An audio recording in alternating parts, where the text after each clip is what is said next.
These are not shooting stars. This is what it looked like when the Starlink satellites flew over Poznan. There are about 7,000 of them in all of space.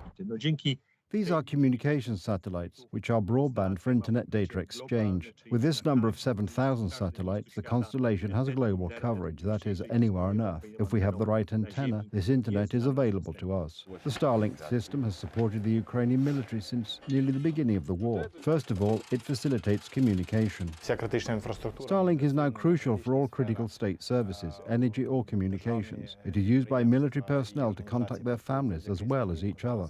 Importantly, it's a system that ensures a secure flow of information. As far as hacking attacks are concerned, there is no information about the Russians succeeding in launching a successful attack on Starlinks. Without Starlinks, they would have had very serious communications problems, as the Russians have repeatedly carried out cyber attacks on conventional communication systems. The first phase of the war in Ukraine involved neutralizing the network of satellites that enabled the troops to communicate. The Starlink network of satellites guarantees that this communication will be maintained.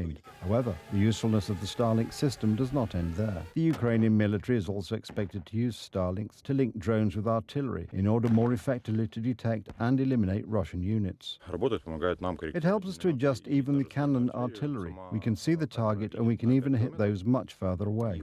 What if Ukraine did not have the ability to use the Starlink system? Ukrainians would have very big problems with communicating on the front line, and in war, communication is a fundamental element. Without it, there would be very big problems. Elon Musk has said such a situation would not happen.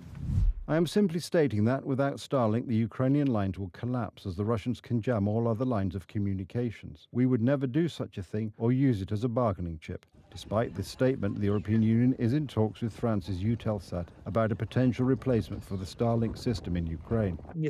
These needs will be served in some 60 to 70% in terms of network capacity. Unfortunately, Eutelsat does not have such a large satellite fleet, such a developed network, and therefore has some limitations in terms of the number of terminals that can be serviced. And it is mainly business-oriented and therefore much more expensive.